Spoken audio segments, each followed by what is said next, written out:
Hello and welcome back to the ROI Club, ROI podcast for you all today.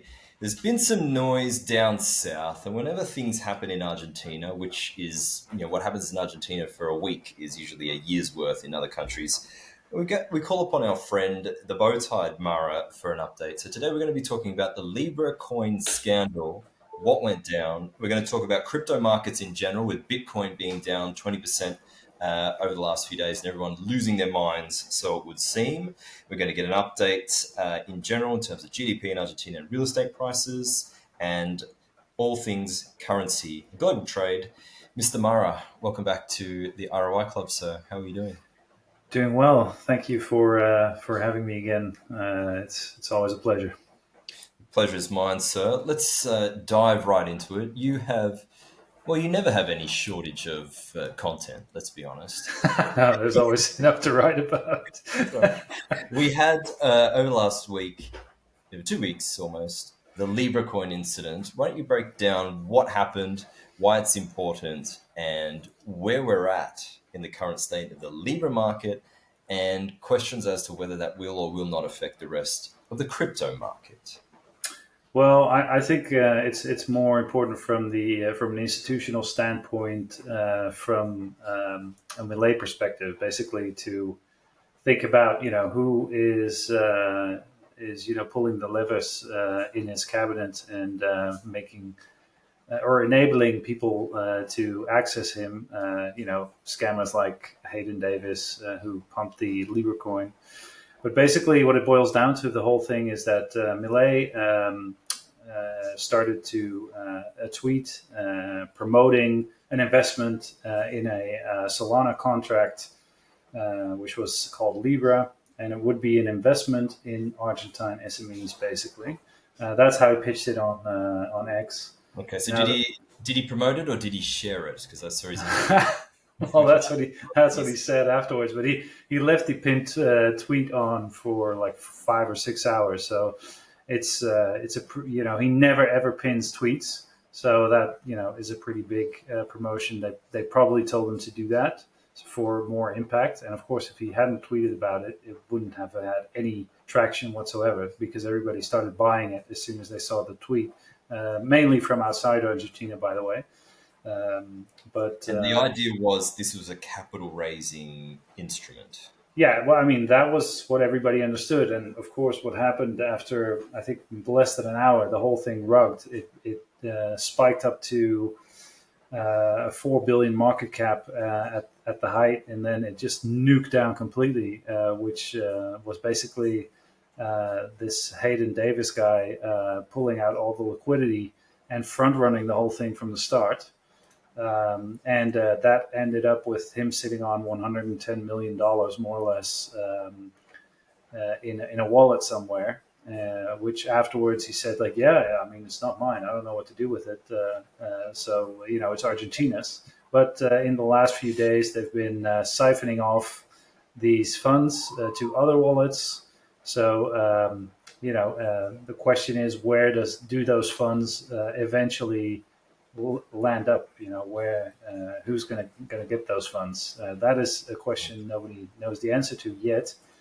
But what did become very clear is that people around Millet probably charged to give access to these people to Millet, to have meetings with him, etc., or meetings with his close members. And I mean, that is from multiple sources, and I wrote three. This is like the third article about it, and I think now I'm going to lay it to rest because the attention span has already gone somewhere else, and I don't think, I don't think this will have a long term impact. It's more of an imago, like his international image has suffered a bit with this. Is what I think the most. Like locally, nobody really cares that much. I mean, everybody disagrees, but then if you ask them about like, okay, who are you going to vote for and what's better for the economy, then they're all going to vote for Millet. Basically, it's a 50-50 there. So still, like the 50%, 55% will probably vote Millet anyways in October. So it's not going to impact the elections. But So this is for the control of the Congress, Yeah, exactly. not the presidential. So yeah, so it's not a presidential election, but he is set to win a lot more seats, which will help him also to push legal changes through quicker. And that will also mean that he's not that dependent on executive orders as he is now. There is talk that some of the opposition members, they want to take away his extraordinary powers, basically, which end, I think, in 150 days, more or less. Because right now he's basically signing executive orders every single day for the Ministry of Deregulation, and most of those would otherwise have to go through Congress. So this way he's able to do it a lot faster. So if they would take away those extraordinary powers, that would be kind of a nuisance, because it would mean that it would stall the deregulation progress. But it's not the end of the world, and they talked about it. Potential impeachment, and there's just not enough support there for an impeachment. Yeah, so let's round up the Libra thing. So there were these characters. This is the way I read it. Mm-hmm. Millet is super excited about anything tech and futuristic, and anything that might lead to Argentina being the leading edge in global finance and economy. And he wanted this to be better than what it was, so he shared it, and he didn't really do the due diligence on the characters behind it. Having said that, I don't think anyone did, because this Hayden Davis guy, whatever his name is, Mm-hmm. you were saying no one's ever heard of this guy before this incident. Like, he's just come out of the no, he's popped up like a daisy. Yeah, And yeah, yeah. At least in the crypto sphere, he was not known at all. I mean, if you would Google his name before this whole Libra scam blew up, it was just like a ghost online, even. And now, of course, people did way more digging, and they found some interesting dirt on his family. It's basically, it runs in the family. And they also found a video of his brother in a November interview, so way before they launched Libra, basically saying that he had a signed letter of intent from the Millet government that they were going to do this.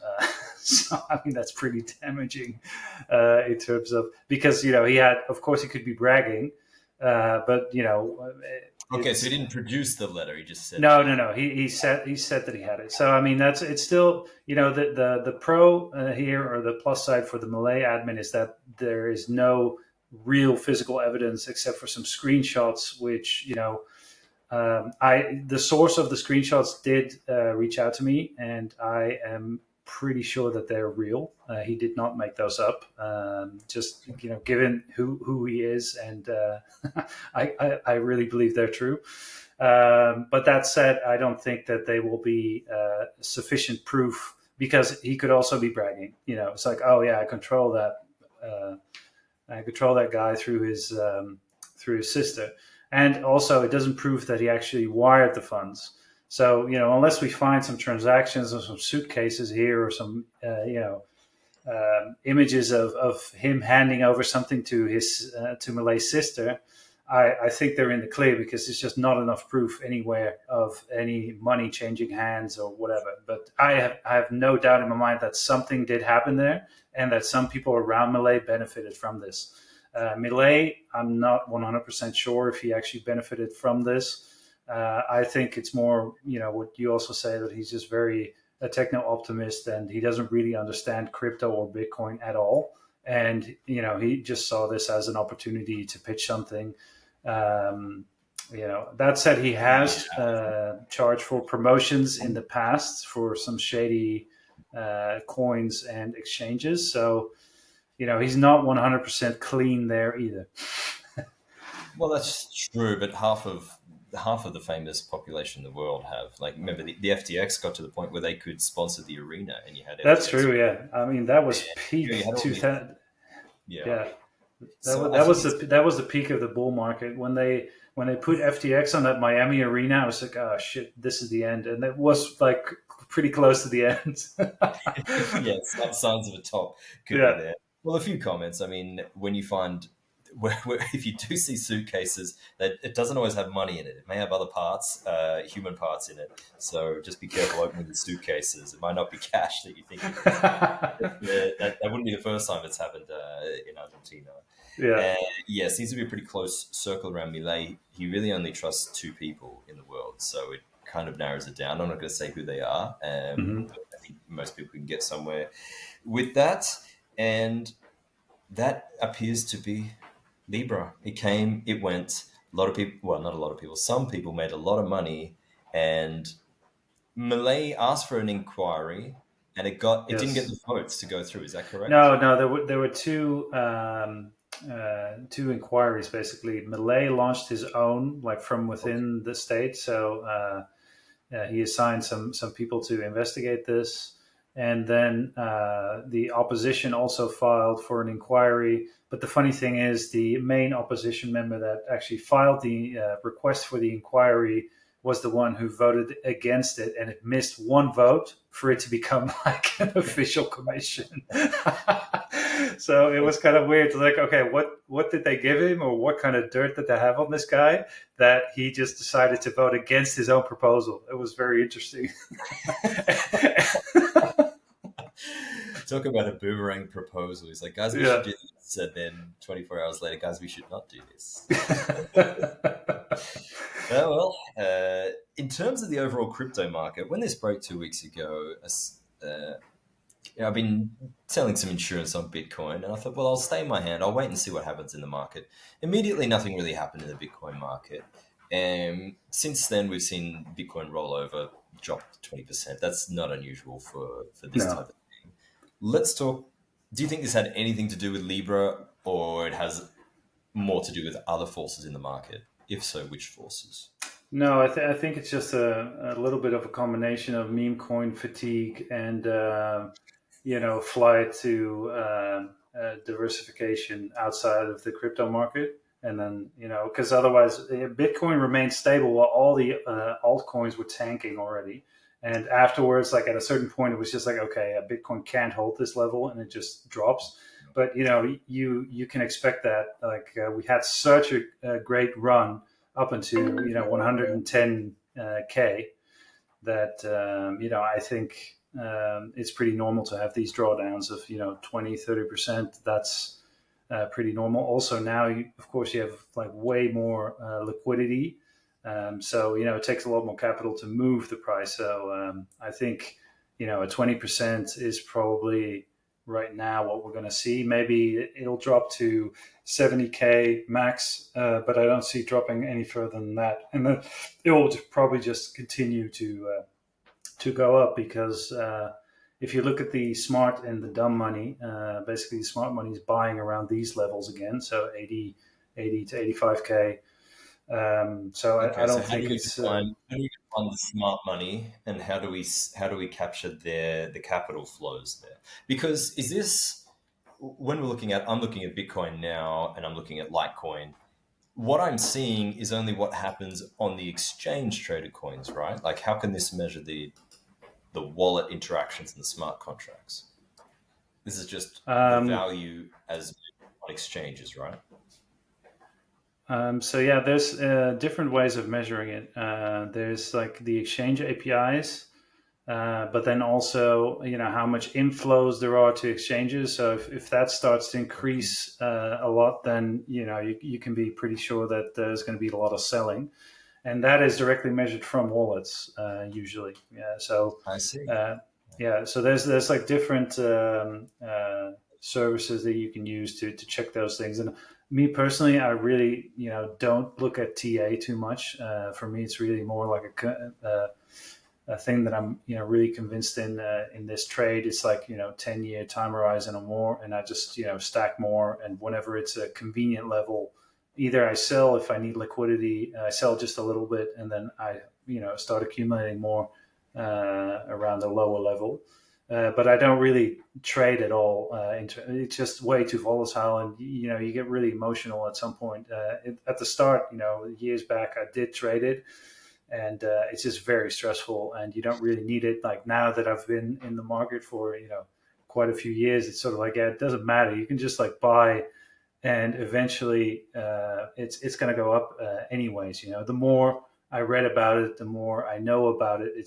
That's just the dynamic. Number go up, and this is only the case for Bitcoin. Altcoins, they come and they go, and of course you have some bigger ones, etc. But if you compare the market cap of Ethereum, the second biggest, it's a blimp compared to Bitcoin in terms of how much capital is in Bitcoin. So it's really not a comparison in that sense. Okay. It also takes less capital to move those prices. So now that Ethereum does have an ETF, if capital flows there, then you could see potentially a bigger percentage gain than on Bitcoin. But so far, that hasn't really materialized yet. Yeah. So long term, I'm the same as you. I view this is the world's first truly fixed issue currency, and with exacting clarity how much is ever going to be there, and over what time period the rate of inflation is going to be via the halving cycle. So we get that. The questions that I used to have were, that's all fine, but the government's not going to let that happen. And now as I'm learning about it, it actually doesn't matter what the government wants or doesn't want, because there's nothing, as we spoke about offline, seed phrases, as someone can simply remember your seed phrase and people can start to do business in and of themselves. So the next point is, okay, well, how do you know that Bitcoin is going to be the main character in this story when anyone can technically create a cryptocurrency? But of course, you really need to, it's an open source protocol. There's no technology that's going to come in and supersede it and make Bitcoin obsolete. It doesn't work that way, because open source, Bitcoin can see what a new coin is doing. If it's, let's just say, a new coin comes out tomorrow, the Mara coin, and it has a feature that no one else has thought of, my understanding is you can just simply create the protocol and add it to the Bitcoin now. Like it's a currency that upgrades itself like your iPhone. Yeah, I mean, technically you can add a lot of things on top, but also the reason why Bitcoin works is because there's it's more fixes and some very small tweaks instead of changing the complete algorithm like they did with Ethereum, for example, moving from proof of work to proof of stake. Or then changing, the issuance, etc. That never gets messed with Bitcoin, and that's also why it's, you just know that is set in stone, and that's not going to change because there's no consensus to do so. Whereas, Ethereum, for example, is way more. It's just a lot of developers working on it and tinkering with changing the network all the time, and it's shifted multiple times. So it's harder to, even though it's one of the more decentralized currencies, if you compare it to all the other ones, all the other altcoins, I mean. So Ethereum, just because it has the amount of users, but their move to proof of stake actually made it, more centralized again, because you needed a lot of money to run a node. And that is also one of the things in Bitcoin. What makes it so resilient is that anybody can run a node. Basically, if you download a Bitcoin Core wallet and you have it open, you download the complete blockchain.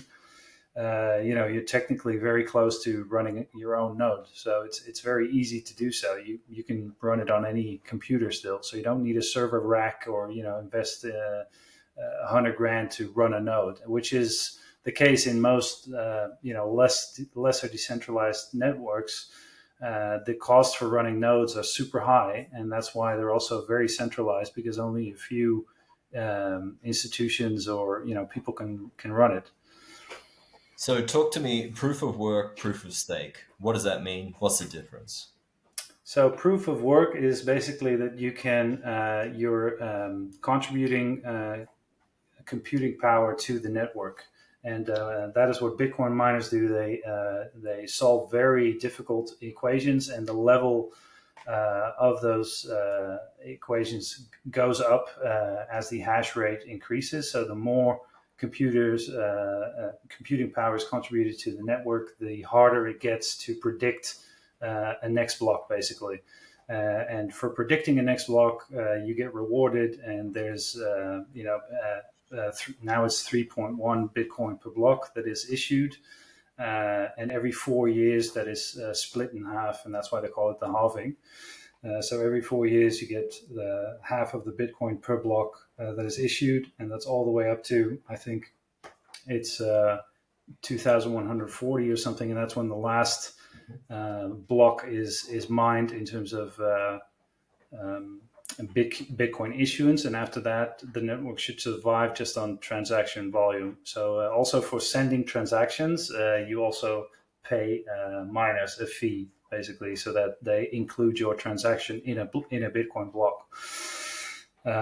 So proof of work is, I always see it as that's the physical part, and you used to be able to run a Bitcoin miner on any kind of computer with a graphics card, GPU, but then they changed to ASICs, and ASIC miners are basically very specific systems that you can use for mining. So you can't run it on any computer anymore, and some other proof of work currencies you can still run on a normal graphics card. That's how Ethereum used to run when they were still proof of work.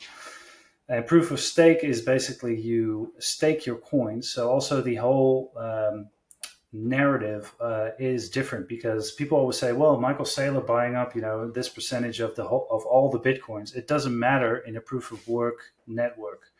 It matters in a proof of stake network, because who has more coins has more stake and can basically make more decisions, because their node is more important in the network. It doesn't, in Bitcoin, it doesn't matter who owns more.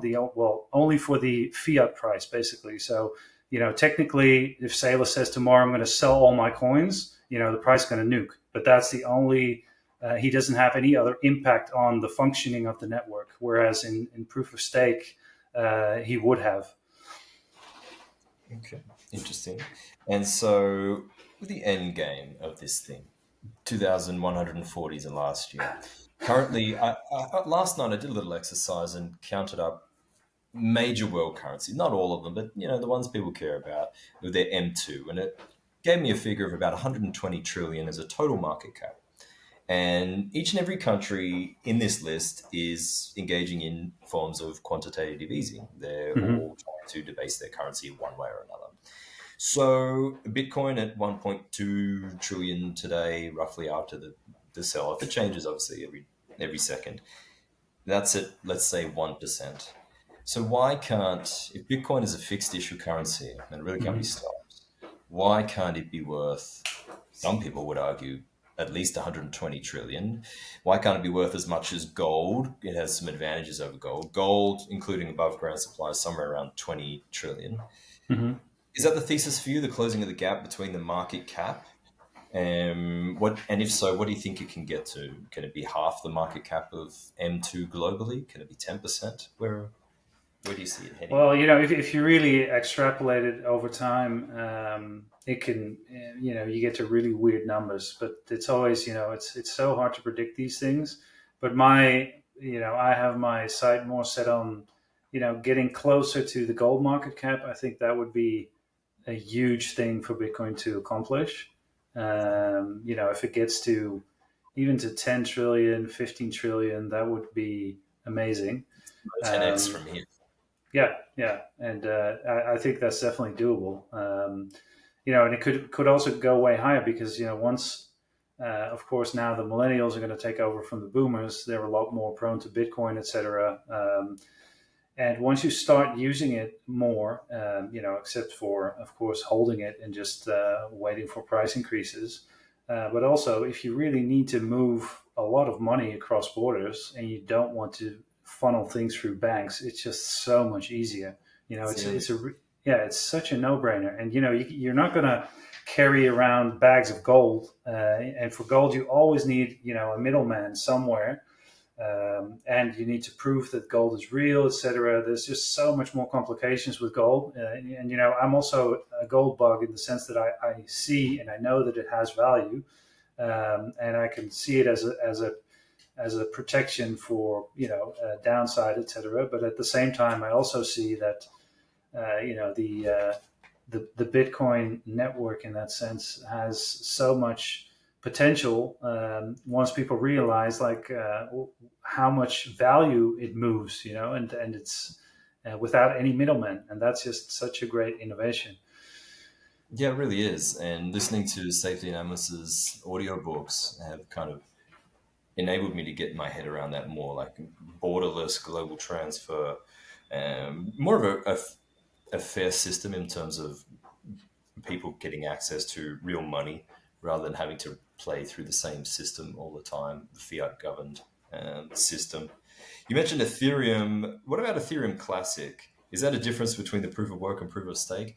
I don't know a lot about it. No, no, it's actually that was a funny story. In 2016, I think it was, there was a really big exchange hack, and at that time, Mm. of course, Ethereum was not that big yet, so it was really it impacted the network because a lot of Ethereum was stolen. And then basically, they decided that they would roll back the chain to sort of undo that hack. So what happened then was, in order to do that, they had to hard fork Ethereum, where one part of the network said, "Okay, we're going to go on with the original chain," and the other one said, "No, we're going to use the rollback chain." And the rollback chain basically won. It was marked as Ethereum, and the original chain is Ethereum Classic, which slowly died down. But some people were still using it, and that when it just forked, basically everybody got Ethereum Classic and Ethereum. Same thing happened with Bitcoin Cash. If you were holding Bitcoin in a wallet, you could then claim the Bitcoin Cash also, which was a fork in 2017. So yeah, that was that story. It was, and now that this biggest hack happened on Bybit this week, it's just such such a week. So many things happened. I didn't even know about that because I don't Oh, follow. but it was like a North Korean Lazarus hacker group who hacked, and these guys are just like amazing ninjas of hacking skills that they have. Basically, they got into the ledger of the cold wallet of the exchange, and I think it was $1.4 billion. And they made them sign a transaction on screen, which was not what they were signing. So they thought they were signing one transaction, and they were actually emptying their whole wallet of 1.4 billion. And I was just amazed because I thought everything started tanking after that, like prices, etc. And I was like, oh damn, this is like really really big. It's like the biggest hack ever. And these guys, they kind of figured it out. Like they had a record amount of withdrawals, etc., but they could all service them. And mad respect for these guys that they came out of this, because most other exchanges would have gone completely bankrupt with this, but they came out of it. But the funds ended up with Lazarus. They were able to freeze some USDT and USDC because those are more centralized, and they can freeze addresses that are connected to hacks. So that's also something to think about. If you have stable coins, at some point they could potentially get frozen by the issuer. That is something that can never happen with Bitcoin. But there you see that stablecoins are more centralized than other cryptocurrencies. But yeah, they came away with at least $1 billion or plus. These guys from North Korea. That's a lot of rockets. Yeah, that's a lot of nuclear rockets. Yeah. Okay, so that was the exchange they hacked? Yeah, so Bybit was the exchange, and all exchanges, they have hot wallets and cold wallets. And cold wallets is basically the funds they never ever touch, and they only need to access those if somebody does a really big withdrawal. And usually, they have stuff in hot wallets that can service withdrawals, most withdrawals. But in this case, they were basically signing a transaction on screen that was a different transaction in real time, and they just emptied the whole cold wallet. Well, just a little trick for this. Yeah. Okay, so there you go. Because Ethereum Classic, it was one contract specifically that got hacked, right? And then there was the argument of, well, we're not going to roll it back just because someone got one contract hack. It's not a problem with the actual Yeah, I process. think no, because I can't remember the exact details. It was either an exchange hack, but now you say I think a developer hacked a contract or something, and Sure. then he was able to exploit it, and that's how he ended up with stealing so much Ethereum, basically. Yeah, yeah, Then that it was was the the case. debate. It was the debate about, well, if we change the protocol, then we've meddled and intervened. Yeah, So technically, we've made it centralized again, and we're back to central bank square one controlling this thing. And then the other guys are saying, no, we can't let him get away with it. And so you had the yeah. So now you have the same discussion. It's like Vitalik, run back the chain, and everybody, all the Bitcoiners were joking about that, like because of the hack, because it was so big. You need to roll it back. And of course, yeah, with Bitcoin, you could never say that.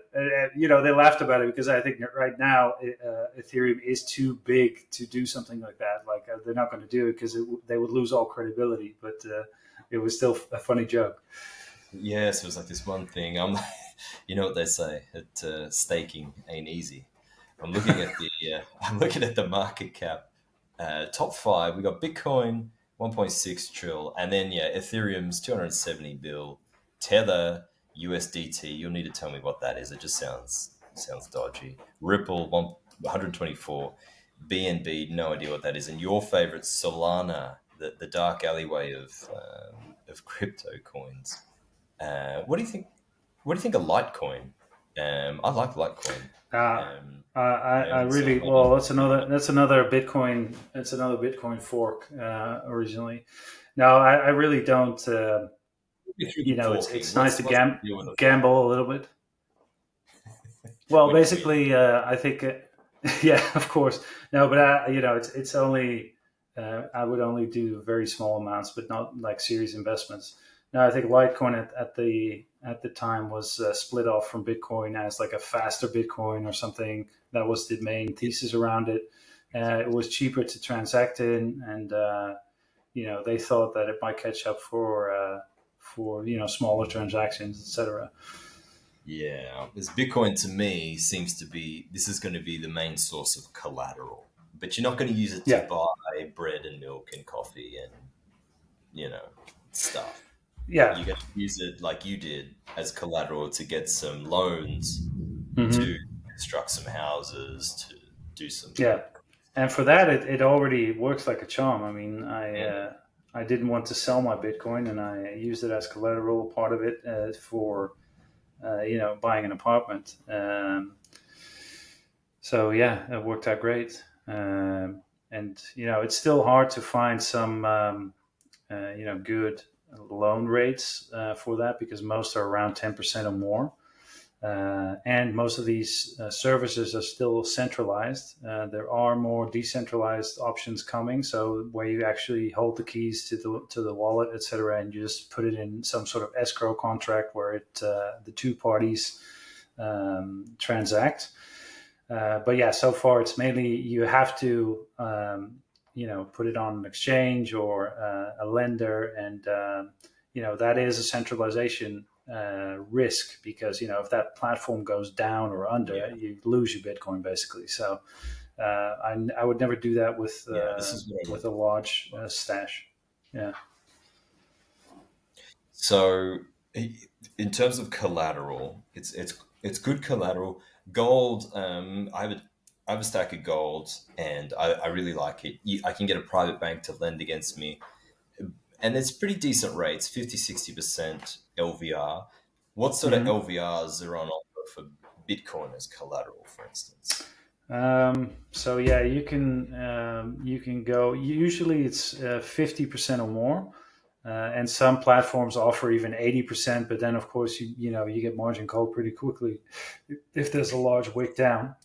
So I would say like 70% is the sweet spot. Then you still have enough time if it really trends down to fund some more or pay down some debt, etc., to avoid getting liquidated. Um, yeah. So And you saying in order to do this, you have to offer your Bitcoin, you have to put it onto an exchange, or you've got to enter it into an escrow. yeah, yeah, exactly. Okay. And And then if you were, it's let's say you basically were, locked. Yeah. okay. So if you Yeah. were unlucky and you put your Bitcoin onto the exchange as collateral and someone else has loaned you money Hmm. against this Bitcoin, what happens if you have a hack or if something happens to the Bitcoin that's not your fault, but the Bitcoin disappears somehow? Well, I mean that's technically on the exchange, but yeah, those things Mm. could potentially happen. So that's why it's always a risk to put it on exchange. Though the day after tomorrow, the exchange could go poof, and then your Bitcoin's gone. Of course, you did get like the 70% stable coins for it, so you probably use that for something else. But of course, you want to keep the Bitcoin. The whole reason for doing that is just you don't want to sell in a bull market, basically. Yeah, okay, that makes sense. Collateral seems to be the best source of collateral. How else can you make money with this thing? So you So, can. like I've done because first I went to one platform which kind of had an annoying fee structure where you had to buy their exchange coin and then you would get lower rates, but then still and that coin was of course very volatile because it didn't do anything besides this. People trying to get lower rates. And then the rate was still around 10.9%, so not great. And then what I did is I refinanced those loans on another platform, and there I got a 7%. So that was very interesting because then I actually uh, I took on a bigger loan then because not that I would uh, buy back Bitcoin, even more Bitcoin with that, because that's kind of like at a certain point you get over leveraged. But I actually used that to of course fund part of my apartment, but also I put it in some dividend stocks that I think are, really have high potential and are way higher than 7% in terms of return. So my idea is to, with part of that dividend, I'm just going to pay off the loan, basically. So it's, So free you got money in that free sense. Yeah. capital. Yeah. Yeah, Yeah. Yeah. Exactly. yeah, I like it. And what about the guys on the other side of the trade? Can I lend against Bitcoin? Can I lend you some USD and use Yeah. your Bitcoin as collateral? How do I do Yeah, that? How much can yeah. you So, lend? so usually those platforms they have both sides. So they service the borrowers and the lenders. And if you want to borrow out your stable coins, for example, or your Bitcoin, you usually have to put it in for it can be one day or even a few hours, or it could be like a locked fixed period for like a month or a couple months.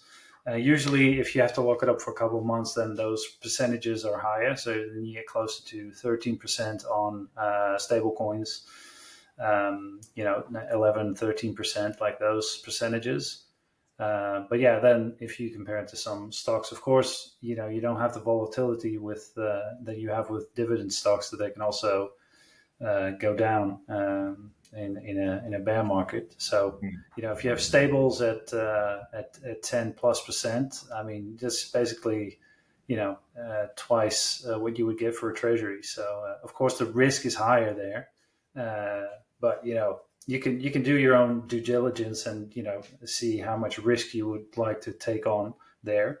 Some platforms have Sometimes, been around for years and years, and even through the FTX chaos, etc., they still exist. So if they came out of that alive, then um, you know, are these it's regulated exchanges? Are there any that are not based in like Cayman Islands, Bermuda, no, that's the thing. So there's some that are not regulated, or most actually are not regulated, and some that are very highly regulated. And there's also one in Switzerland that is very highly regulated, super annoying KYC, etc. to do. At one point, they froze my whole account. And I was like, oh, geez, the AML issues, etc. And I couldn't withdraw. And then, after filing all the documents that they needed, then they said okay again. But I was kind of surprised with that one because it was just, geez, man, they needed so much information. But it does seem that they are very compliant in all those things. You don't have that issue with Bahamas based exchanges, etc. I mean, they don't really care about anything. No, but you may have other issues. Yeah. Okay, so who are the most reputable platforms here? Well, so you have that one in Switzerland that I mentioned. That's uholder. That one is, I think, yeah, very compliant. So that would probably be on the safer side. Their rates are really rubbish in terms of collateral. I mean, it's really, really high, and the loans are very short. So you could get like a 60 to 90-day loan, and the rates is like, right now in the bull market it's like 19%. So it doesn't make any sense to do that. But there's still people who need cash. They're just willing to take the dive and do But it. if you're a lender, Yeah. that's good. Yeah, so I mean, I mainly now I use it for some stable coins and just park them there, and they do give like a nice return. Then another one is Nexo. Nexo, the whole backstory around Nexo is kind of weird because there's some Bulgarian dudes that it's not 100%. And I thought like, okay, when before the whole FTX thing happened, because I also used BlockFi in the past, and then there was just like a few news items that I thought, well, might be a good idea to take out all of my stuff out of these guys. And BlockFi blew up, Celsius blew up, and I thought, well, Nexo is going to be next, and somehow they made it out alive. And they, I'm not sure how they did it, but they did. They did have like issues with U.S. banking, etc. Because I used to. I sent a U.S. bank transfer right during the FTX stuff, and it got bounced. So I think they don't have U.S. banking anymore. They're also They don't serve U.S. and Canadian clients, so it's like they're definitely not regulated in that sense. So it's probably a higher risk. And then you have, of course, Binance, which, to my surprise, had the lowest loans. And I've been using Binance for ages. Of course, it is another centralized exchange, etc. But they've been around for quite a while, and also not fully regulated, I think, in the States. So it's also a risk. But their rates are a lot better than the other ones. They're like 7%. Yeah, Yeah. we're still in the early days of this thing. We're in uncharted Yeah. waters, really. And ideally, I have been looking around for, of course, like on-chain loans, etc. So actually using the Bitcoin network instead of parking it on some centralized platform.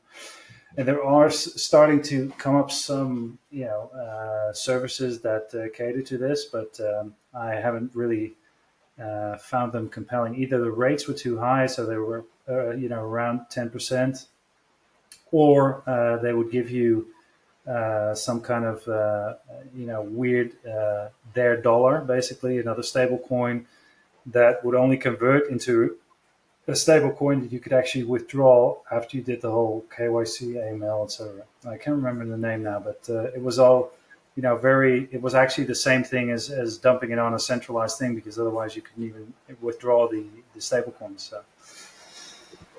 Yeah. Last question on the crypto sphere.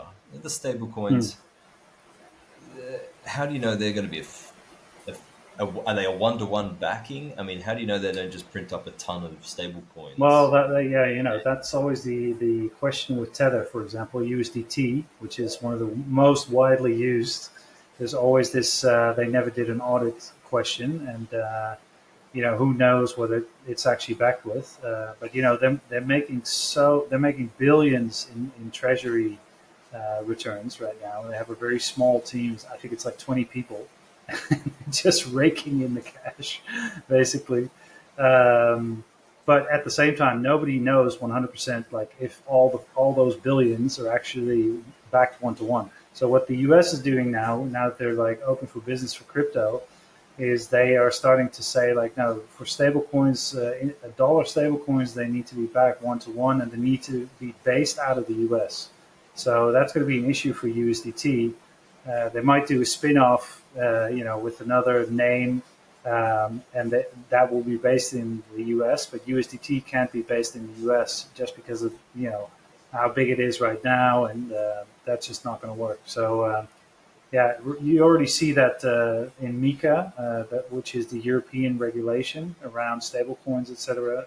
Uh, all the European exchanges have already dumped USDT, and you cannot deposit it anymore. You can only withdraw, and from now on, they're just going to use USDC. So the stablecoin issued by Circle in the US, and I think there's another Euro stablecoin which I never used, but that's also regulated. So in Europe, you can already see basically what's going to happen probably in the States before too long.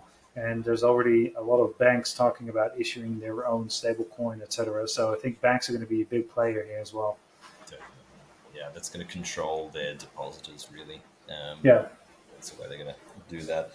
So DXY, the US dollar, US token, as you refer to it as, is starting to roll over. Got to super high, and now it's starting to roll over, basically in line with Trump's first term. So Trump's first term, there's a rally, and then it rolls over when people realized, hey, this guy really wants a weaker USD cross rate with the euro and the pound, basically. And how do you see that playing out in terms of Argentina? So the USD it's been an amazing couple of years if you had USDs in Argentina. And with the dollar rolling over, is that going to improve Argentine GDP? What's it going to do for Well, real so estate? actually, it was an amazing trade before Millet, and then once Millet got into power, the best thing you could have done was move everything into pesos and into the carry trade, because it's been very stable against the dollar, the peso, and the blue rate is almost matching Yes. the official rate. So you would actually have made money by moving to pesos. But yeah, that said, if it would actually fit Millet's story for getting out of the currency restrictions like a glove, because it would mean that the dollar is depreciating, so the peso can remain at these levels, and with the crawling peg of 1% devaluation per month, they can lower rates a couple of times more, and basically at that point you can just take off the currency restrictions. So it would actually be an ideal scenario in that sense, because usually what hurts emerging economies the most is when the dollar is just ripping higher, and all the denominated debt is in dollars, like the most important things, and they need to debase all the time to buy dollars to service it. So yeah. And the currency of oil or petroleum. Yeah, yeah. That really, really kills them. So softer dollar, stronger, more growth in Argentina for GDP, looks like. Yeah, right now it looks like we're already at 3.3% growth, and it will probably go into the 5 to 7 levels for this year. So, yeah, it's looking very, very positive. Yeah. I think as long as they keep the surplus in the game, he might actually pull it off to lift the restrictions and not get a flight to the dollar. So yeah, it would be one of the first times that it's actually done successfully without everything blowing up and people just rushing to the exit to get dollars. Yeah, super, super interesting. In terms of the CEPO, the currency restrictions being lifted, that's supposed to happen when? Midway through this year? Well, that's the funny thing. He gave the exact window, which is something you never ever do in Argentina. Okay. Yes, because yeah, I wrote it. This was right before Libra, so it got kind of like shoved under the rug pull of Libra. But it's basically that the week before, he said, Less dollars in the system, so maybe it's a perfect time. "Yeah, no." What he said was, "Yeah, we're not going to take it off before the elections. So before October, it's still going to stay on unless we get like a $10 billion loan from the IMF." So it's very likely that it will just stay on, because I'm pretty sure that even if they get the IMF loan, they will find some excuse to not have that volatility before the elections. That would be a good move. Yeah. Yeah, and then he said in another interview, he said we're going to have no longer have a SEPO for sure by the 1st of January 2026. So basically, he's giving a 3-month window between the elections and January for things to go haywire. That's what is going to happen. The peso carry trade is going to unwind. Everybody's going to move to dollars just to be safe, and we'll see what happens. You just don't do that. You just don't do that in Argentina. Well, I guess who knows? It's a long time between now and Yeah.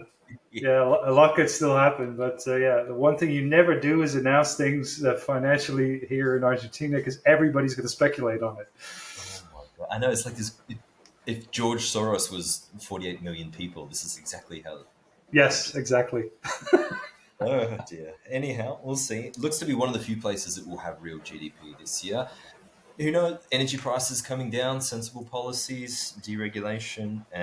I hope it's successful, as I'm going to be there. I'm going to be spending quite some time there, so I'd like things to be, fairly peaceful.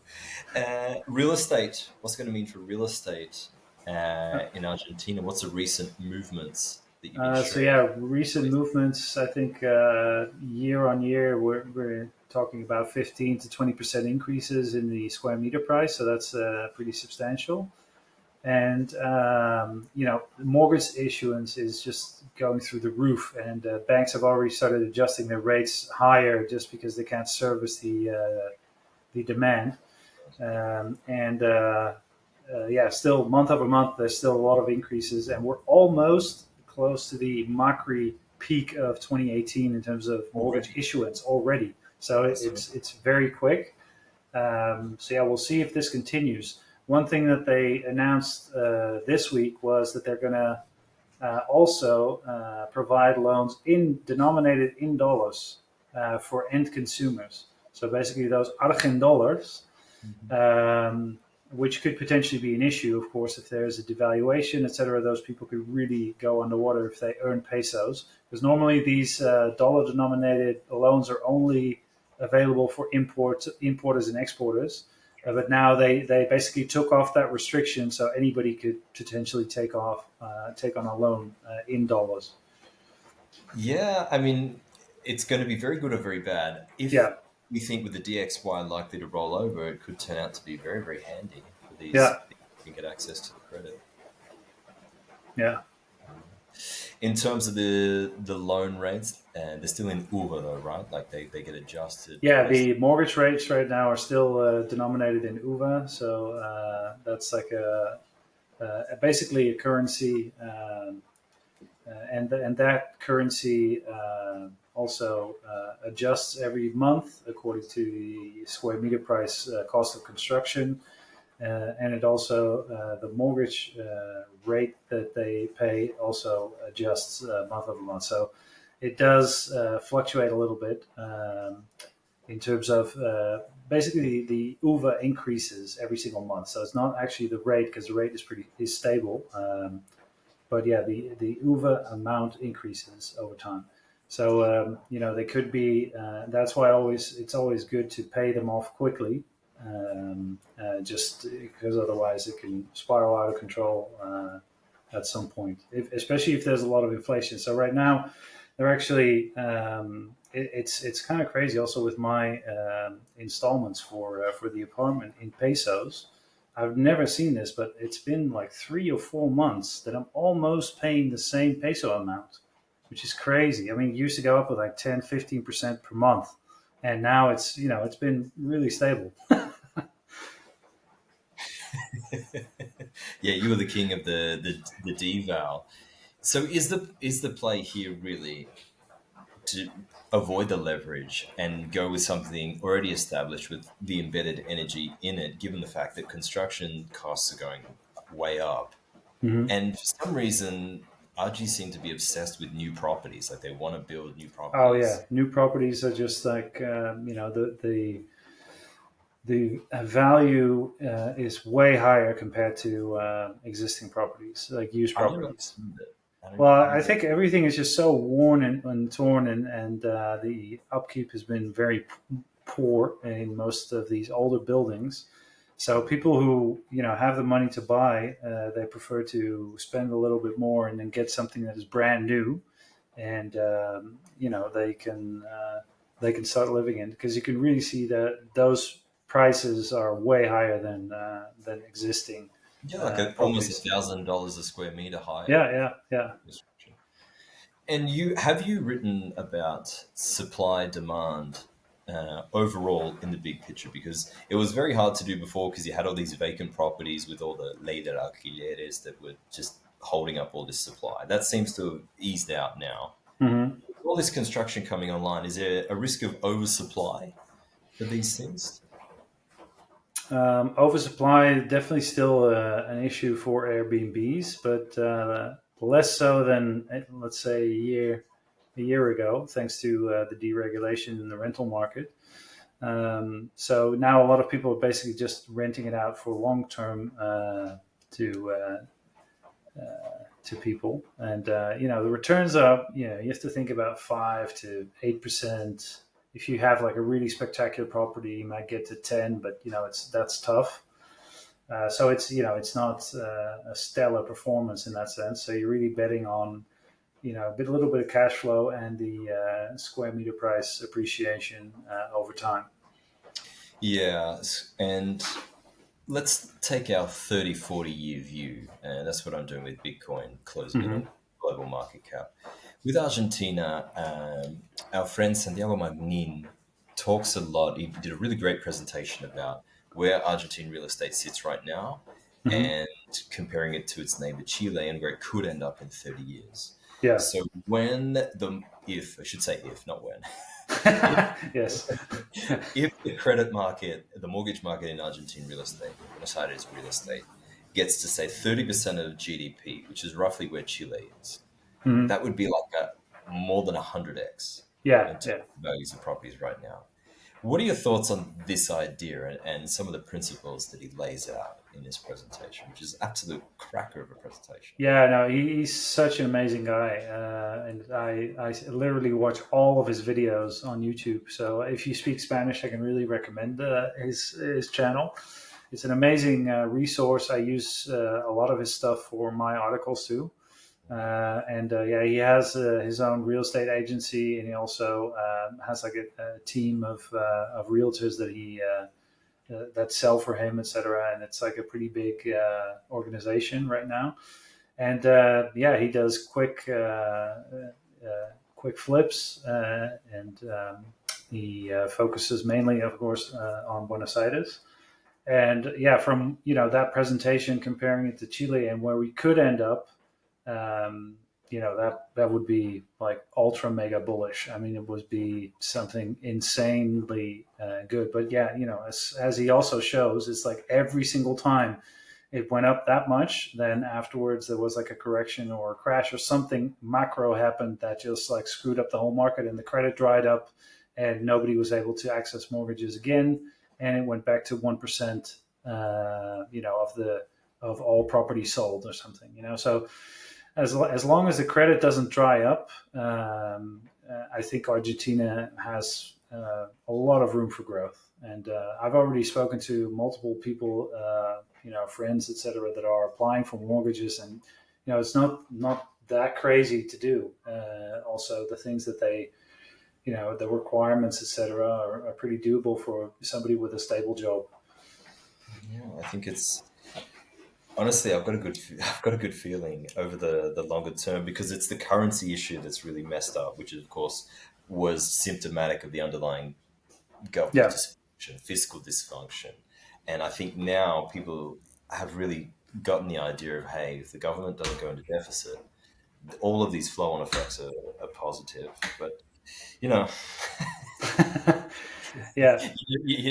nothing is set in stone. No, no, I still think there's of course the biggest adjustments have to be made on the federal level, just because if you look at the municipal and the provincial level, the amount of gnocchi, so the amount of fat that you could cut from the public sector is enormous, but at the same time, um, their deficits weren't as bad as the federal government. So it makes sense for Millet to focus there, and also he cannot really do anything about the provincial situation because those are very autonomous.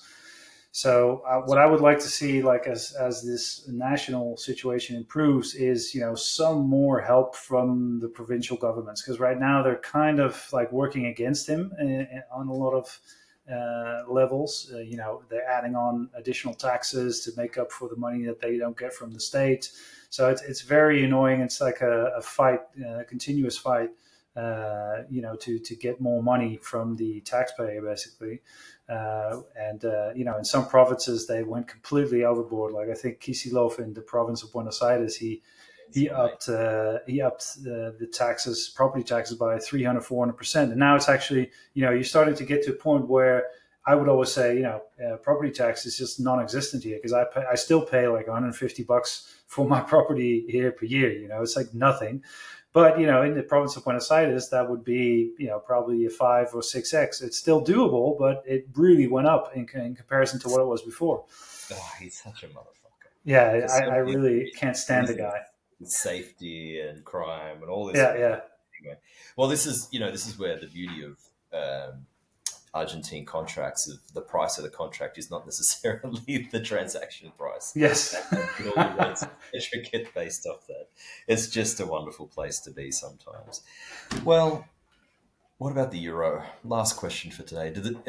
Are the Europors going to get any love? I feel sad. I feel Yeah, I'm I'm kind of a Debbie Downer on Europe, and it really makes me sad, because as a European, I'd like to see that differently.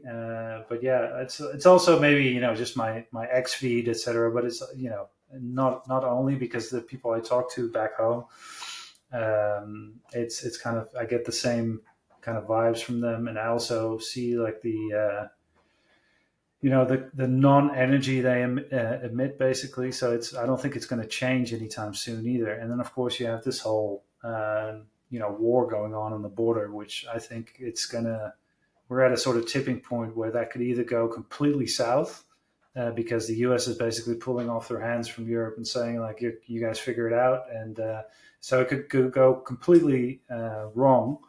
Or maybe Trump does settle a peace, and maybe Zelensky relentlessly, without wanting to, signs that, and then the whole he thing is doesn't seem to be too keen to end his gravy train. no, no. Well, I mean, I don't blame him either. It's just like, I also don't blame the U.S. for not wanting to fund it anymore. But at the same time, with the 2014 situation, they also kind of had a helping hand in making it happen. So it's just There's such a shit show. incidences along the way that kind of make you think Yeah, maybe, yeah, I think this. yeah. So yeah, I think that is a very complicated story, because at the same time Europe needs Russian energy. It's just it's not going to exist without Russian energy. The Germans, if they don't revert back to nuclear power, their whole industry is going to get nuked, and it's just like non-existent. So they either need Russian gas, or they need to run up their nuclear game a lot faster, because otherwise that's a losing. They're on the losing side there. There's just Uh, what happened. yeah, no, it's just so many dumb decisions. And I think you also interviewed Doomberg, and I think his Substack is one of the most marvelous reads you could have on how Europeans, and mainly the EU, made dumb decisions in terms of energy policy. It's just like it makes no sense, and it's shooting themselves in the foot. But knowing when I talk to my parents, for example, they're maybe a little bit older than the people in the European Parliament, but not that much. I mean, maybe by a few years, and only feed themselves with mainstream media, and they're very in that whole narrative game of everything green and green energy, and but they don't know where energy comes from, and it seems like most people in the European Parliament don't know either, and that's why they make those decisions, because it looks nice, and can virtue signal, oh look, we're doing this for the planet, and at the same time, it's actually not that green. All the solar panels, etc., and it's a complete opposite. That are made in coal blast furnace for the Yeah, steel that goes into these things. It's a whole, yeah, it's a whole yeah. bunch. No, the Is the this the the greatest? EROI. Is this the greatest that we've seen. I think it's one of the greatest psyops that we've seen. I mean, Gotta be. It's got to yeah, be. because like the amount of subsidies that are needed for that to persist is just insane and mind-boggling. And at the same time, it you know it really becomes an issue for most of these countries that pour into the whole green trade, where their energy costs go up like tenfold. I mean, Germany is the perfect example of that. And then they don't have a reliant baseload network at some point, or they need to supplement that with coal instead of just using nuclear like France That's does. what happened. Yeah, and Yeah, then buying as much nuclear electricity from the French as they can, going yeah, back to using coal, and apparently no one bats an eye. It's pretty crazy. yeah. Europe, outside of tourism, yeah, I don't see much. Don't see much to cheer about. I mean, if tourism drops, that place is going to be just a ghost town, right? Well, many parts already are a ghost town, but Yeah, the famous tourist attractions, if they start to lose turnover, uh, that's really, really not good. And if you see some of the civil unrest and